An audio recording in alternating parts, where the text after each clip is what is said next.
Hai guys, Assalamualaikum. Welcome back to my channel. So, konten kali ni adalah konten yang sangat berbeza dengan semua konten-konten saya pernah buat dekat YouTube. Sebab hari ni, saya rasa macam saya nak bercakap depan kamera. Sebenarnya dah lama saya nak buat konten macam ni, tapi hari ni baru saya ada kerajinan dan keazaman untuk buat konten macam ni. So, untuk video konten hari ni, saya nak share dengan korang 10 benda yang korang kena tahu kalau korang nak pergi exchange program. Okay, disclaimer, ni video yang saya buat khas untuk student UIA, especially UIA Gombak. Sebab kalau korang nak pergi exchange program untuk UIA Kuantan ataupun UIA Pagoh ataupun U lain, dia punya procedure and the process will be different.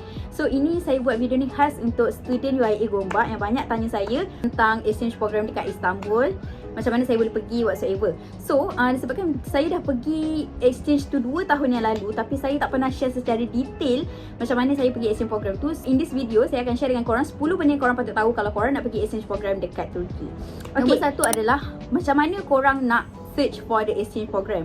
Kalau korang sekarang dekat UIA and then korang betul-betul nak pergi ataupun korang nak buat research je lah, korang boleh pergi dekat office ICEO dekat depan kedai Zok punya shawarma. Korang boleh tanya ada tak any upcoming exchange program yang ada untuk semester depan. Korang kena tahu kalau korang nak pergi exchange program ni, korang kena jadi active student.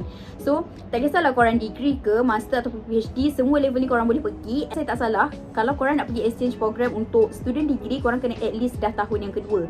Masa saya pergi tu saya tahun yang ketiga, second semester. Yang kedua, korang boleh decide untuk negara mana yang korang interested nak pergi. So masa zaman saya pergi tu, dia ada beberapa negara yang kita boleh pergi. Contohnya Turki, Morocco, Jepun, Korea, Arab Saudi masa tu boleh pergi, Indonesia paling banyak sekali exchange program. And then kalau korang low on budget tapi korang nak pengalaman pergi luar negara, korang boleh pergi Indonesia. So saya nak daftar untuk exchange program tu, officer dekat ICEO tu cakap kalau korang ni low budget, korang boleh choose Indonesia. Sebab Indonesia biasanya dia akan sediakan accommodation, korang just bayar duit tiket flight je, tapi kat sana semua nanti akan ditanggung oleh the university. Documentation process ni adalah proses korang kena kumpul dokumen yang korang perlukan untuk korang nak apply untuk exchange program tu. Contohnya macam saya sendiri yang mula-mula email the university untuk tanya ada tak exchange program yang ada untuk upcoming semester, and then dia cakap okay ada, korang kena sediakan dokumen ni. And then email yang korang bagi tu korang kena forward dekat ICEO. So function ICEO dalam kita punya exchange program ni adalah untuk menjadi orang tengah antara kita dan juga universiti yang kita nak pergi tu. That's why everything korang kena bagi tahu ICEO juga. So lagi senang lah korang punya credit transfer, apa benda yang korang nak buat tu semua. Berapa lama yang korang perlukan untuk korang dapat offer letter daripada universiti? Kenapa offer letter ni penting? Sebab offer letter ni penting untuk korang minta sponsor, yang saya akan cakap dekat point yang keempat. Okay, offer letter ni bila saya dah lengkapkan documentation tu, documentation yang diorang minta contohnya macam passport, korang punya transcript, korang punya curriculum, korang punya application form. Bila korang dah complete all of that and then korang hantar dekat universiti yang korang nak pergi tu, biasanya waiting time dia, kes saya waiting time dia adalah sebulan. Saya hantar saya punya dokumen bulan 12, bulan 1 saya dah dapat offer letter. Timeline untuk saya prepare untuk application program ni sangat-sangat sempit sebab masa tu saya pula tengah struggle dengan week-week yang last dengan final exam. Tapi kalau korang percaya korang boleh buat, korang boleh buat. Okay, so lepas saya dah dapat offer letter tu, kita move ke point yang keempat, iaitu untuk minta sponsor. So macam mana korang nak minta sponsor? Sebabkan saya ni adalah student bidang agama, saya ambil bahasa Arab. Jadi kebanyakan company tak nak sponsor saya ataupun diorang tak sediakan sponsor. Tapi korang jangan risau sebab separuh daripada dana yang saya dapat masa saya pergi exchange program adalah from the sponsor. Saya dapat sponsor daripada kerajaan negeri, daripada zakat, daripada Yayasan Pelajaran Johor, saya dapat daripada konsulat. So korang boleh try any possibilities yang korang rasa ada rezeki korang dekat sini. Preparation yang korang kena buat sebelum korang pergi exchange program. So masa saya pergi tu dia adalah masa winter. Sebenarnya dia spring semester, tapi by the time saya sampai dekat Turki tu dia still winter lagi. So korang sediakanlah korang punya winter punya bukan outfit, winter punya keperluan, macam korang punya jaket, korang punya heat touch whatsoever, semua korang kena sediakan.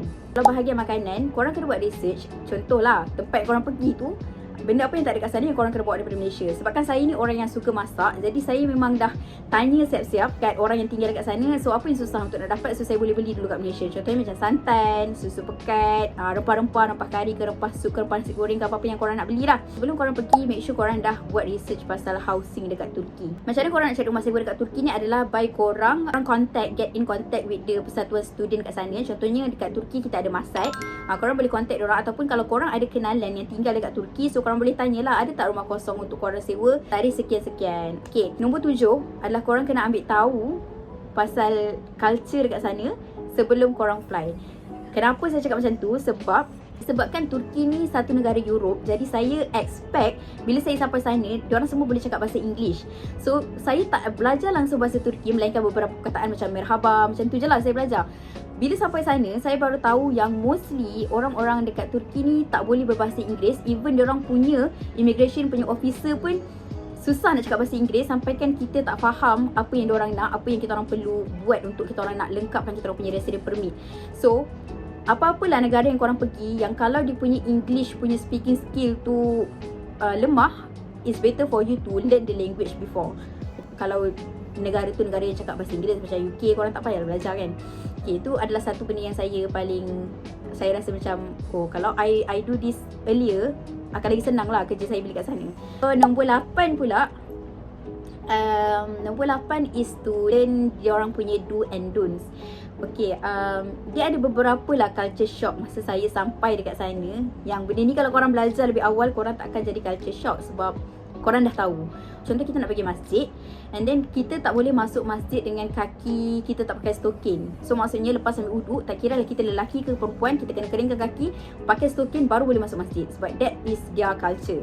Antara culture orang lagi adalah korang kena, kalau korang ni bukanlah picky eater, tapi korang ni suka makan. Bila kat Malaysia kita dah terbiasa dengan makanan yang berempah, berminyak, yang ada rasa. Tapi bila pergi kat sana, dia adalah 360 darjah different. Sebab diorang punya spices tu hanyalah mostly paprika, garam dengan pepper. So kalau korang ni orang yang tak boleh terima makanan macam tu, korang kenalah prepare awal-awal. Tapi jangan risau sebab kalau especially kalau korang kat Istanbul lah, sebenarnya banyak je makanan-makanan negara lain yang korang boleh cuba dekat sana. Nombor 10 adalah macam mana jadual kelas dekat sana. Sebab kita pergi exchange, kita bukan melalui satu semester study macam kita dekat UIA.